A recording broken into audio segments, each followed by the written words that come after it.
Pada video kali ini akan memberikan tip kilat atau jurus cepat dalam menentukan tulangan pondasi telapak atau kebanyakan dalam pekerjaan konstruksi yang disebut dengan cakar ayam. Dalam tanda kutip, bangunan rumah tinggal untuk 2 lantai. Pada video sebelumnya telah dibahas ukuran besi tapak atau cakar ayam untuk bangunan rumah tinggal 1 lantai. Tulangan pondasi telapak berfungsi untuk menahan gaya momen yang terjadi pada tapak pondasi yang mengakibatkan terjadinya tarik pada sisi bawah pondasi. Tulangan pondasi diperlukan karena pada dasarnya karakter beton memiliki kekuatan yang sangat kecil dalam menahan gaya tarik. Sebelum menuju tip kilat cepatnya, alangkah baiknya terlebih dahulu menyimak prinsip dasar sebagai berikut. Kebutuhan tulang pondasi tapak pada dasarnya sangat tergantung dari besarnya gaya momen yang terjadi yang di dasar. Ada 2 faktor, yaitu 1. Besarnya tegangan kontak pada tapak pondasi, dan yang kedua, lebar pondasi yang diukur dari sisi luar kolom. Lihat formula untuk menghitung momen yang terjadi pada telapak pondasi berikut.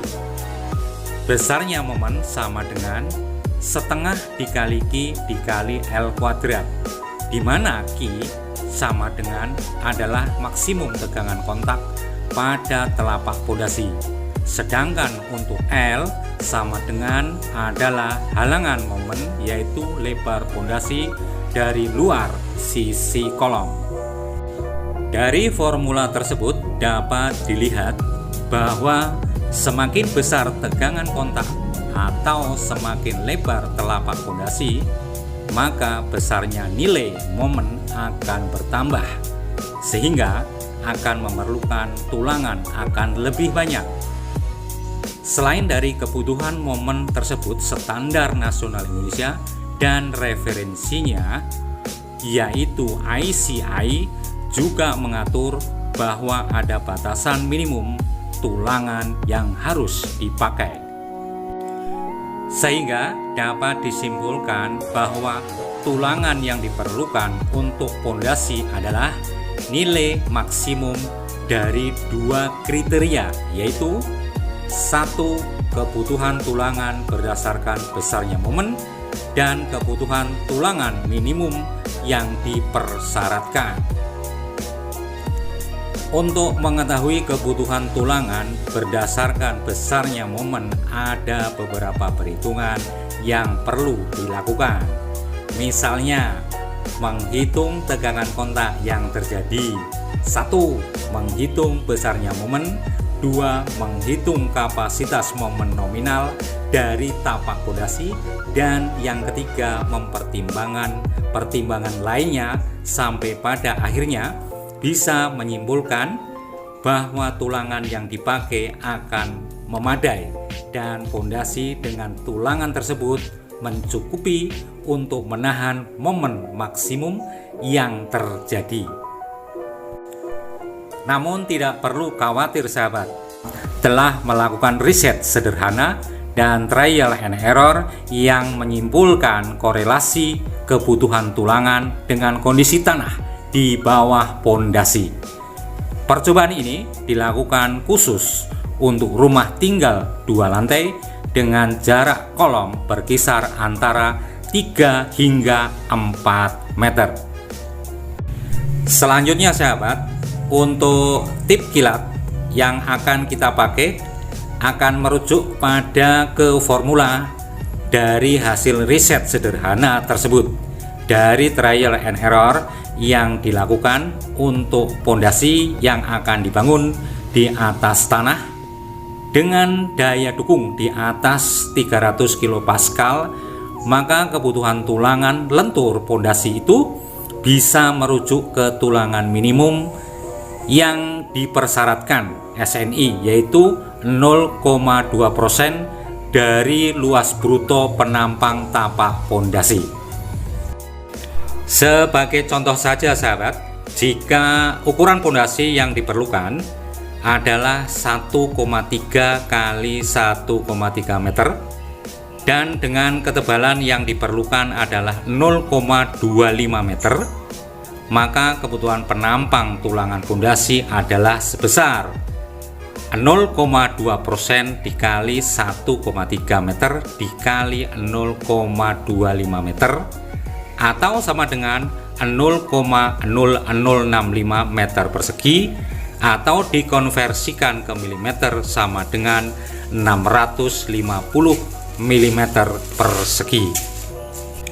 Jika tulangan yang akan digunakan adalah diameter 13, di mana luas penampang untuk 1D13 adalah 132,73 mm persegi, maka tulangan yang diperlukan adalah 650 mm persegi dibagi dengan 132,73 mm persegi sama dengan 4,91 buah, atau dibulatkan menjadi 5 buah. Jadi tulangan di bawah menggunakan besi berjumlah 5 batang, 5 titik. Demikian sahabat, kita lanjut.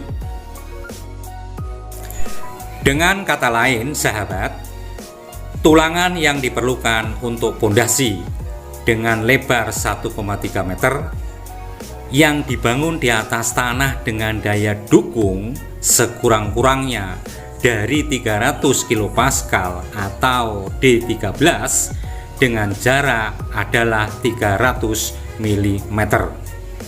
Lalu bagaimana sahabat jika pondasi dibangun di atas tanah dengan daya dukung kurang dari 300 kPa? Dari hasil penelitian yang dilakukan, rasio yang diperlukan untuk pondasi yang dibangun di atas tanah dengan daya dukung kurang dari 300 kPa adalah sebesar 0,22% dari luas kasar penampang pondasi. Perlu dicatat dan perlu diingat sahabat bahwa untuk menahan beban kolom yang sama, pondasi dengan dibangun di atas tanah dengan daya dukung lebih kecil akan memerlukan ukuran pondasi lebih besar. Pada contoh ini akan memakai ukuran dimensi pondasi yang lebih sedikit lebih besar, yaitu dengan ukuran 1,4 kali 1,4 meter dengan ketebalan yang diperlukan 0,27 meter.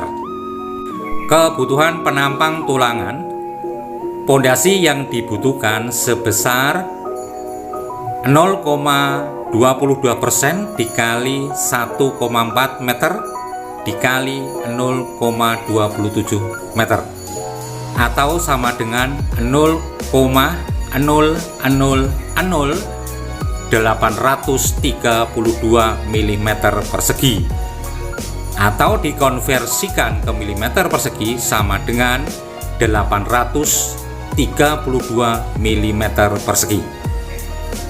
Jika tulangan yang akan digunakan 1D13 di mana luas penampang untuk 1 diameter 13 adalah 132,73 mm persegi, maka tulangan yang diperlukan adalah 832 mm persegi dibagi dengan 132,73 mm persegi sama dengan 6,27 buah.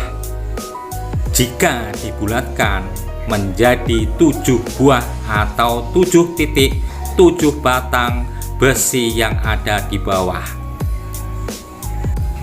Dengan kata lain, tulangan yang diperlukan untuk pondasi dengan lebar 1,4 meter yang dibangun di atas tanah dengan daya dukung kurang dari 300 kPa. Yang di depan tadi disebutkan adalah lebih dari 300 Pascal. Yang di sini adalah kurang dari 300 kPa dengan diameter 13, yaitu dengan jarak 216,7 mm. Yang perlu dicatat sahabat, untuk tulangan tersebut adalah kebutuhan pada sisi tarik, yaitu pada sisi bawah pondasi. Adapun untuk tulangan pada sisi atas, jika tebal pondasi tidak signifikan, penggunaan tulangan hanya menggunakan satu lapis pada sisi bawah sudah cukup. Jadi sahabat, hanya satu lapis, satu sisi saja besinya sudah cukup. Tetapi jika pondasi cukup tebal, penggunaan tulangan yaitu tulangan susut minimum bisa digunakan pada sisi atasnya. Jadi ganda antara satu lapis ada di bawah dan tulangan susut ada di atasnya. Demikian sahabat, semoga ini bisa menjadikan referensi dan bermanfaat.